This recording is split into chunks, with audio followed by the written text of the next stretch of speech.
2층에서도 예배드리는 성도님들을 주님의 이름으로 환영합니다. 오늘 십자가의 도 하나님의 능력이란 제목으로 하나님의 말씀을 전하겠습니다. 그 미국의 유명한 대저택에 대대로 내려오는 비밀 금고가 있었습니다. 그 금고 안에는 가문을 일으킬 엄청난 보물과 문서가 들어 있었다라고 이야기를 합니다. 아버지가 세상을 떠나면서 아들에게 이 금고를 물려주었는데 아들은 이 금고의 문을 열기 위해서 최고의 열쇠 장인들을 불러 모았습니다. 장인들은 자신의 뛰어난 기술과 지혜를 자랑하면서 세상에서 가장 화려하고 정교한 열쇠들을 만들었습니다. 그러나 그 어떤 열쇠도 이 금고의 문을 열 수가 없었습니다. 외형은 완벽해 보였지만 내부의 홈과 맞지 않았기 때문에 그렇습니다. 실망한 아들이 아버지의 남겨진 유품을 정리하던 중에 구석에 구르고 있던 낡고 녹슨 철 열쇠 하나를 발견하게 됩니다. 그리고 그 낡은 열쇠를 금고에 넣고 돌리는 순간 딸칵 이 소리가 들렸습니다. 드디어 이 금고의 문이 열렸습니다. 외형은 별로였지만 그것이 바로 이 금고를 열 수 있도록 설계된 단 하나의 진짜 열쇠였기 때문에 그렇습니다. 오늘 말씀에서 사도 바울이 외치는 십자가의 도가 바로 이와 같습니다. 세상 사람들은 철학이라는 화려한 열쇠와 도덕과 선행이라는 그 황금 열쇠, 즉 신비한 종교 체험이라는 정교한 열쇠로 천국 문을 열려고 합니다. 그러나 하나님이 설계하신 구원의 자물쇠는 오직 하나, 인간의 눈에 보기에 볼품없고 또 미련하게 보이는 예수 그리스도의 십자가로만 열리는 것을 우리는 깨달아야 합니다. 여러분, 오늘 말씀의 고린도는 도덕적으로 타락한 도시이고 헬라 철학의 영향을 굉장히 많이 받은 도시였습니다. 고린도인은 쉽게 말해서 돈도 좋아하고 세상의 쾌락도 좋아했지만 한편으로 높은 지적 수준도 동경을 했습니다. 사실 지적 수준이 높지 않았지만 그들은 지적 수준이 높은 사람을 좋아했고 자신들도 지적으로 보이는 것을 굉장히 선호했습니다. 사도 바울이 고린도에 와서 복음을 전함으로써 많은 사람들이 예수님을 믿고 그리스도인이 되었습니다. 이곳에 영적 부흥이 일어났던 것입니다. 그러나 교인들 가운데 왜 기독교는 소크라테스나 플라톤의 철학을 담아야 하는데 왜 이들의 철학과 다르고 왜 그리스도인은 이런 철학을 배우거나 따라가면 안 되는지 이해하지 못하는 사람들이 많이 있었습니다. 또 어떤 사람은 유대교도 같은 하나님을 믿으면서 영성의 깊이가 있는데 왜 기독교가 유대교와 달라야 하는지 이해하지 못했습니다. 이런 사람들이 그 종교에 관심이 많았습니다. 고린도 교인들은 교회를 하나의 그릇으로 생각할 때 가능하면 좋은 내용을 많이 담는 것이 사람에게 많은 유익을 줄 수 있다라고 생각을 했습니다. 그 요즘 교회들 가운데 교회에서 성경 외에 여러 가지 가르침을 주는 교회들이 많이 생겨나고 있습니다. 한마디로 이야기하면 이렇습니다. 전도하려면 사람들을 자꾸 교회에 나오게 해야 하는데 그렇게 하려면 꼭 신앙적인 내용이 아니더라도 사람들이 원하는 것을 교회가 제공해 주어야 한다라는 생각입니다. 그러나 사도 바울은 교회가 많은 것을 담는 그릇이기 이전에 먼저 하나님의 세계를 열 수 있는 열쇠를 가져야 한다라고 생각을 했습니다. 교회의 인간적인 내용이나 세상적인 것을 아무리 많이 담아도 교회의 부흥은 일어나지 않습니다. 우리가 천국 열쇠를 가지고 하늘문을 열어서 성령과 하나님의 은혜가 교회에 부어지게 해야 교회에 진정한 부흥이 일어납니다. 그래서 사도 바울은 교회가 붙들어야 하는 유일한 진리는 그리스도의 십자가 외에는 없다라고 말씀을 하고 있습니다. 기독교는 영혼에 대한 많은 관심을 가지고 또 지식을 담고 있는 것도 아니고 또 많은 종교적 체험도 아니다라고 이야기를 합니다. 교회가 담고 있는 유일한 내용은 예수 그리스도와 그 십자가이어야 한다라고 말씀하고 있습니다. 사도 바울은 이렇게 선포합니다. 오늘 말씀 1장 18절을 함께 읽습니다. 십자가의 도가 멸망하는 자들에게는 미련한 것이요 구원을 받는 우리에게는 하나님의 능력이라. 여러분, 십자가의 도가 무엇입니까? 십자가의 도는 오직 십자가에 못 박혀 죽으신 예수를 하나님의 아들로 믿는 것을 말하고 있습니다. 하나님의 아들이 이 세상에 오셔서 우리 죄를 대신해서 죽으셨다라고 믿는 것이 바로 십자가의 도입니다. 이 도는 길도자를 말하고 있습니다. 그런데 사람들에게 십자가의 도가 미련해 보이는 이유는 십자가에서 못 박혀 죽은 예수를 믿는 종교이기 때문에 그렇습니다. 사람들은 왜 살아있는 사람을 믿어야지 왜 죽은 사람을 믿는가라고 묻습니다. 우리에게는 엄청난 지혜가 있는데 이 지혜를 가지고 우리 인간은 하늘을 날고 우주선을 발사하게 되었고 최첨단의 무기들도 만들게 되었습니다. 그런데 우리 인간의 뛰어난 머리로 하나님을 모른다라고 해서 구원받지 못하는가라고 묻고 있는 것이 우리의 현실입니다. 특히 인간에게는 단순한 지식이나 기술 외에 종교적인 본성과 사고가 있습니다. 우리 인간들은 지혜나 또 지식을 사랑하는 마음으로 구원받지 못하는가라고 묻고 있는 현실이라고 할 수가 있습니다. 그리고 우리 인간은 종교적인 수양을 하거나 금식하며 종교적인 체험을 하며 환상을 보거나 병이 낫거나 또 때로는 이상한 진리를 터득하기도 합니다. 그런데 사람들은 이런 것들로도 구원을 받지 못하는지 묻고 있습니다. 여기서 사도 바울은 인간의 노력으로는 하나님 앞에 나아갈 수 없기 때문에 오직 우리가 구원받는 길은 예수 그리스도의 십자가를 믿는 것 외에는 없다라고 말씀하고 있습니다. 즉 기독교는 구원을 받는데 인간의 지혜나 종교적인 체험은 아무 소용도 없고 도움도 되지 않고 오직 예수님의 십자가를 믿는 믿음 외에는 다른 길이 없다라고 말씀하고 있습니다. 우리 1장 21절 함께 읽습니다. 하나님의 지혜에 있어서는 이 세상이 자기 지혜로 하나님을 알지 못하므로 하나님께서 전도에 미련한 것으로 믿는 자들을 구원하시기를 기뻐하셨도다. 여기서 성경은 인간의 지혜에 대해서 놀라운 말씀을 합니다. 인간의 지혜는 뛰어나고 놀랍지만 이것으로는 하나님을 알지 못한다라고 이야기하고 있습니다. 인간의 지혜는 동물의 본성과 마찬가지로 이 세상에 사는데 유익한 도구일 뿐입니다.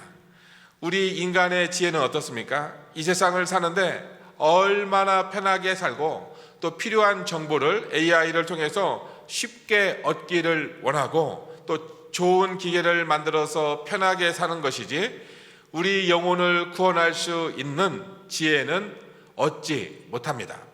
우리 인간은 자신의 지혜를 많이 개발할수록 또 엄청나게 똑똑한 사람이 되고 기술과 지식을 만들어낼 수가 있습니다. 그럼에도 우리 인간의 지혜를 가지고는 자기 영혼에 대해서 알 수도 없고 자기 영혼을 구원할 수도 없습니다. 우리 인간의 지혜는 이 세상에 사는 처세나 인간관계의 도리에 대해서는 많은 것을 가르쳐 줄 수는 있지만 자신이 과연 어떠한 존재인지 그리고 우리가 하나님께 나아갈 수 있는 길에 대해서는 아무것도 가르쳐 주지 못합니다. 그래서 인간의 지혜를 가지고 하나님을 논증하면 할수록 하나님에 대해서 모르게 되고 맙니다. 우리 1장 20절 함께 읽습니다. 지혜 있는 자가 어디 있느냐? 선비가 어디 있느냐? 이 세대의 변론가가 어디 있느냐? 하나님께서 이 세상의 지혜를 미련하게 하신 것이 아니냐? 20절에 보면 세 종류의 지식인이 등장하고 있습니다. 첫 번째, 지혜 있는 자는 헬라 철학자들을 말합니다. 이 그리스 철학자들은 세상의 근본에 대해서 연구를 했습니다. 이들의 공헌이라고 한다면 옛날에는 신화나 신에 대한 그 두려움과 공포가 있어서 그 진정한 과학이라고 할 수 있는 것이 없었는데 그들이 차츰 논리적인 학문의 영역을 만들어 놓았다라고 할 수 있는 것이 바로 그들의 공헌이라고 할 수가 있습니다. 두 번째, 여기서 선비라고 했는데 이들은 당대 최고의 수준을 가지고 학식을 갖추고 도덕과 학문을 구하던 유대교의 서기관이나 헬라의 학자들을 이야기하고 있습니다. 구약 성경엔 율법을 전문적으로 필사하고 그 뜻을 연구했고 율법을 해석해서 사람들에게 무엇이 옳고 그른지 가르치는 신학자이자 법률가의 역할을 했습니다. 이들을 선비라는 이름으로 번역을 했습니다. 세 번째 변론가는 당시 광장에서 화려한 말재주로 토론을 벌이던 수사학자들을 이야기하고 있습니다. 특히 그리스에서 이 소피스트라고 해서 그들과 유명한 변론을 벌이기도 했습니다. 사도 바울은 과연 이런 철학자나 서기관이나 변론가가 하나님을 알 수 있는가라고 묻고 있습니다. 이들이 하는 것은 모두 막연한 추측이지 정확한 지식이 아니다라고 할 수가 있습니다. 그나마 지혜를 사랑하는 사람이 신에 가깝다라고 했는데 그것도 막연한 추측에 불과합니다. 세상 사람들이 십자가를 미련하게 생각하는 이유는 십자가가 인간이 가진 모든 능력을 부정하기 때문에 그렇습니다. 또한 우리가 하나님께 나아갈 수 있는 길은 뭡니까? 오직 예수님의 십자가를 믿는 것밖에 없다라고 말하기 때문에 그렇습니다. 하나님은 오직 전도에 미련한 것으로 구원받기를 기뻐한다라고 말씀하고 있습니다. 이처럼 우리 인간은 하나님의 말씀을 들어야 하고 그 말씀을 믿어야 구원을 받을 수가 있습니다. 21절에서 사도 바울이 전도에 미련한 것이라고 표현을 했는데 이렇게 이야기한 이유는 십자가의 복음이 당시 그 세상의 사람들이 보기에도 눈으로 볼 때 턱없이 어리석고 말도 안 되는 이야기처럼 보였기 때문에 그렇습니다. 실제로 사도 바울이 전도했던 방식을 비하하려는 것이 아니라 세상의 지혜와 대비하기 위한 반어법적인 표현이다라고 할 수가 있습니다. 당시 사람들에게 십자가의 복음이 왜 미련해 보였는지 두 가지 관점에서 이해하면 명확해집니다. 첫 번째, 그 유대인들이 보기에 미련했던 이유는 십자가에 죽으신 예수는 저주받은 구원자의 모습이었기 때문에 그렇습니다. 유대인들은 가문이나 국가를 로마의 압제에서 해방해줄 강력하고 영광스러운 왕을 기다리고 있었습니다. 그런데 이 바울이 전한 예수님은 로마의 가장 흉악한 범죄자만 그 매달리는 그 십자가에서 허무하게 죽었던 인물로 보였던 것입니다. 신명기 21장 23절에는 이런 말씀이 있어요. 나무에 달린 자는 하나님께 저주를 받았음이니라. 유대인들의 상식으로는 하나님께 저주받아 십자가에서 죽은 예수가 어떻게 인류를 구원할 수 있는 메시아가 될 수 있느냐라고 하면서 도저히 받아들일 수 없고 미련해 보이는 모순된 이야기로 보였던 것을 알 수가 있습니다. 두 번째, 헬라인들의 보기에 미련했던 이유는 논리 없는 황당한 소리로 들렸기 때문에 그렇습니다. 당시 그리스 문화를 지배했던 지성인들은 정교한 논리 시스템과 수서학 또 화려한 말재주를 최고의 지혜로 여겼습니다. 그런데 사도 바울이 전한 복음은 뭐예요? 철학적인 논쟁이 아니라 유대 땅에서 한 청년이 우리 죄 때문에 십자가에서 죽었고 다시 부활하셨다. 이것을 믿으면 구원을 받는다라는 단순한 선포였습니다. 논리와 이성을 중시하던 헬라인들에게 이 이야기가 굉장히 지적 수준이 낮고 세련되지 못한 또 황당하고 미련한 이야기로 들렸던 것을 우리는 알 수가 있습니다. 그래서 사도 바울은 결국 세상 사람들이 보기에 가장 미련해 보이는 그 방법이 실제로는 세상의 어떤 철학이나 학문보다 강력한 하나님의 지혜이자 능력임을 선포했던 것입니다.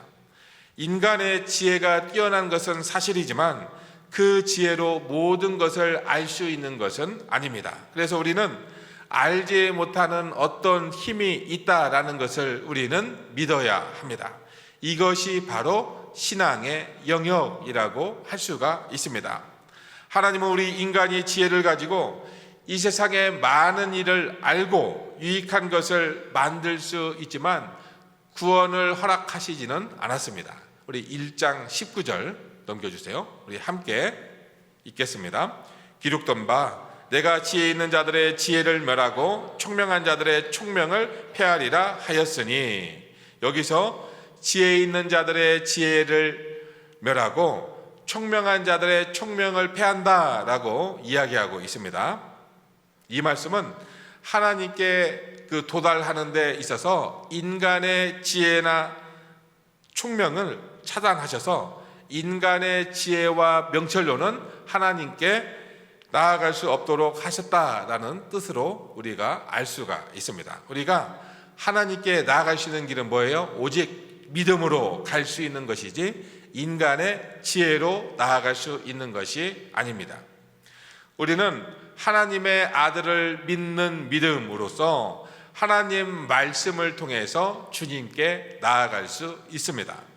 그러나 이것은 지식의 영역이 아니고 믿음의 영역, 신앙의 영역이라고 할 수가 있습니다. 왜 하나님은 지혜 있는 자들의 지혜와 총명 있는 자들의 총명을 차단시키셔서 주님께 올 수 없도록 하셨습니까? 영어 성경을 보니까 지혜는 위즈덤이란 말로 번역을 했고 총명은 인텔리전스라는 말로 번역을 했습니다.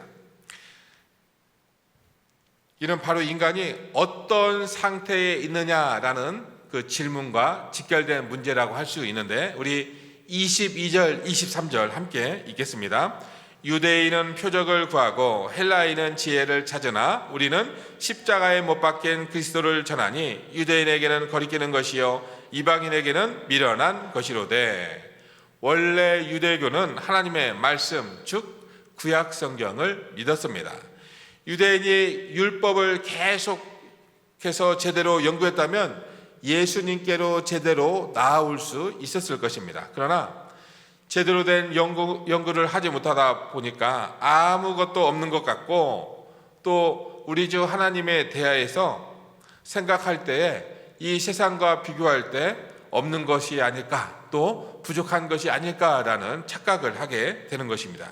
결국에 유대인은 이런 구약 성경을 버리고 의식이라든지 기적 같은 것을 믿기 시작했습니다. 그러자 다른 사람이 자신의 말을 훨씬 더 잘 듣고 권위가 서 있는 것처럼 느껴졌습니다. 그때부터 유대인은 성경 말씀을 버리고 종교적인 지식이나 체험을 추구하기 시작했습니다. 원래 표적은 하나님의 말씀이 능력 있게 선포될 때 나타나는 증거였고 기적이라고 할 수가 있습니다. 즉 하나님의 백성 가운데 하나님의 말씀이 능력 있게 선포가 되면 영적 부흥이 일어나면서 병들이 낫고 기도가 응답되며 기적이 일어나기 시작합니다. 유대인은 어느 순간부터 하나님의 말씀 없이 나타나는 현상만 믿게 되었다라고 할 수가 있습니다. 자기들 나름대로 격식을 만들고 금식하고 고행을 했을 때 신비로운 체험이 생기게 되었고, 또 이 세상에서 얻을 수 없는 종교적인 만족감이나 기쁨 같은 것을 체험을 하게 되었던 것입니다. 그러면서 유대인은 오만해지고 고집스럽게 변해가기 시작했습니다. 그들의 종교 체험이 죽은 종교 체험이었기 때문에 그렇습니다. 그래서 헬라인은 자신들의 지혜나 뛰어난 지혜를 통해서 인간의 영혼의 고상함을 알게 되었는데, 그래서 그들은 영혼 불멸의 상태를 생각하게 되었고, 인간이 죽어서 육체를 벗어나면 영혼은 자유를 얻고 진정한 지혜를 얻게 된다라고 생각을 하게 되었습니다. 그 철학자들은 인간이 육체를 가지는 동안에는 완전할 수 없다라는 것을 알면서도 철학을 해야 한다라고 주장을 했습니다. 그렇게 해야 영혼의 때가 덜 묻고 또 영혼이 덜 더러워져서 죽어도 영혼이 살 수 있다라고 여겼던 것을 우리는 알 수가 있습니다. 여기서 중요한 것은 하나님은 십자가의 도가 아니면 왜 하나님께 나아갈 수 없는가라는 것이 중요합니다. 그것은 우리 인간들이 하나님과 어떤 상태에 있는가라는 점과 연결이 되고 있는데, 우리 인간의 지성이나 노력, 종교적인 체험으로는 하나님께 나아갈 수 있는 길이 한정되어 있습니다. 그러나 중요한 사실은 우리 인간은 모두 죄에 빠져 있고 하나님과 원수된 상태에 있으며 주님께 나아갈 수 없다라고 하는 것입니다. 즉 우리 인간과 하나님 사이에는 단순히 피조물과 창조주의 차이를 떠나서 모든 인간이 하나님을 불신하고 하나님을 거역한 죄의 상태에 빠져 있어서 주님께 나아갈 수 없다라고 하는 것을 우리는 알 수가 있습니다. 그래서 십자가가 너무나 중요합니다. 십자가는 하나님과 죄 지은 인간 간의 화해의 상태를 나타냅니다. 우리는 하나님과 화해해야 하는데 인간은 모두 주님과 그 관계에 있어서 죄에 빠져 있어서 그 관계가 단절이 되어 있고 주님과의 화해의 대상이 될 수가 없습니다. 그래서 하나님은 유일한 독생자 예수 그리스도를 우리 인간의 대표로 삼으셔서 하나님과 화해할 수 있도록 만들어 주신 것을 우리는 알 수가 있습니다. 하나님은 오직 예수 그리스도의 십자가를 통해서 우리 인간이 죄 용서를 받게 하셨고 하나님의 축복 안에 들어올 수 있도록 하셨습니다. 즉 하나님이 우리 인간들에게 요구하신 것은 뛰어난 지식이나 신비한 체험이 아니라 겸손한 마음이고 주님을 믿는 믿음에 있습니다. 우리 23절, 24절 함께 읽습니다. 우리는 십자가에 못 박힌 그리스도를 전하니 유대인에게는 거리끼는 것이요 이방인에게는 미련한 것이로되 오직 부르심을 받은 자들에게는 유대인이나 헬라인이나 그리스도인 하나님의 능력이요 하나님의 지혜니라. 이 말씀에 보면 당시 사람에게 십자가의 도가 얼마나 무시당하고 있고 얼마나 업신여김을 당했는지 알 수가 있습니다. 그러나 하나님이 우리 인간들에게 찾아오신 최고의 행위는 뭐냐면 캐리그마, 즉 하나님의 말씀 선포에 있습니다. 오직 우리는 십자가에서 못 박히신 예수를 전한다라고 했습니다. 그 이유는 우리가 구원받는데 가장 먼저 필요한 것이 지혜나 종교적 체험이 아니라 하나님과의 화해이기 때문에 그렇습니다. 우리가 하나님 앞에 죄 용서를 받지 않고 구원받을 수 있는 길은 전혀 없습니다. 우리 인간에게는 엄청난 지혜가 있고 수많은 종교적인 체험과 사상이 있지만 이것으로는 하나님과 화해할 수가 없습니다. 우리 인간들이 저지른 교만의 죄가 너무나 커서 우리 힘이나 노력으로는 도저히 용서받을 수가 없습니다. 우리 인간은 하나님의 거룩하심과 또 너무 많은 상처를 냈기 때문에 우리 힘과 노력으로는 절대로 구원받을 수가 없는 것입니다. 우리가 구원받을 수 있는 길은 이제 하나님 앞에서 우리 자신이 교만한 죄인이었음을 고백하는 데 있습니다. 그것 외에는 죄 용서를 받을 수가 없습니다. 이것은 오직 십자가를 믿고 하나님의 말씀을 믿는 것 외에는 다른 방법이 없습니다. 그렇다면 어떻게 십자가가 우리의 지혜가 되고 하나님의 능력이 될 수 있습니까? 우선 십자가는 하나님의 진리 창고에 들어가는 열쇠가 됩니다. 예수님의 십자가를 믿을 때 우리는 비로소 성경의 진리 창고 안으로 들어갈 수가 있습니다. 그 안에 무한한 지혜와 능력과 축복이 다 들어 있습니다.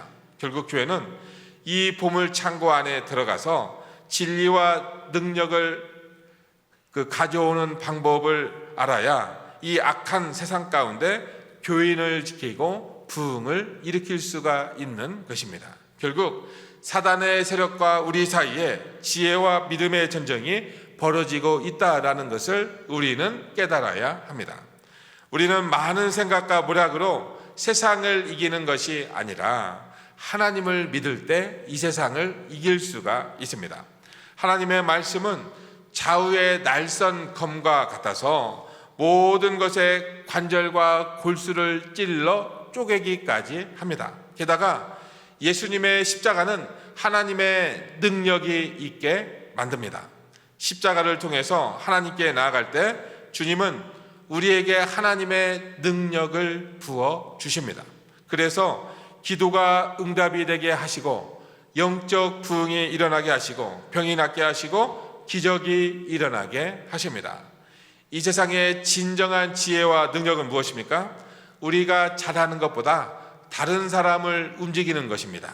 또 이것보다 더 큰 지혜와 능력은 뭐예요? 하나님을 움직이게 하는 것임을 우리는 알아야 합니다. 우리 마지막으로 1장 25절 읽습니다. 하나님의 어리석음이 사람보다 지혜롭고 하나님의 약하심이 사람보다 강하니라. 어린이가 아무리 강하다 해도 어른보다 강할 수가 없습니다. 아이가 아무리 머리가 좋다라고 하지만 어른보다 지혜로울 수가 없습니다. 마찬가지로 우리 인간들은 하나님이 만드신 피조물이기 때문에 피조물이 머리가 좋아도 하나님의 미련하심보다 지혜로울 수가 없습니다. 궤변을 놀아놓고 아무리 잘난 척을 해도 하나님은 우리 인간들을 속속들이 아시기 때문에 인간은 주님을 속일 수가 없고 주님보다 더 큰 능력을 가질 수도 없습니다. 성도 여러분, 세상의 지혜는 우리 인간들을 편하게 만들고 약간의 똑똑하게 만들 수는 있지만 결코 우리의 영혼을 구원할 수는 없습니다. 오직 예수 그리스도의 십자가 대속 외에는 어떤 방법으로도 하나님 앞에 나아갈 수 없는 철저한 죄인이기 때문에 그렇습니다. 사도 바울이 고린도 교회의 온갖 화려한 문화와 철학 앞에서도 오직 십자가에 못 박히신 예수 그리스도만을 전하겠다라고 선포하신 이유가 세상이 보기에 미련해 보이지만 십자가는 하늘문을 열고 성령의 은혜를 부어주는 유일한 천국의 열쇠이자 하나님의 지혜이고 능력이기 때문에 사도 바울이 선포했던 것입니다. 인간의 교만과 세상의 자랑을 내려놓고 가장 미련해 보이는 그 십자가 앞에 겸손히 무릎 꿇기를 축복합니다. 그래서 좌우의 날선 검과 같은 하나님의 말씀과 능력을 체험하고 사단의 세력을 이기고 우리의 삶과 교회에 진정한 영적 부흥을 일으키는 믿음의 주인공이 되시기를 주의 이름으로 축원합니다. 아멘. 기도하시겠습니다. 참으로 고맙고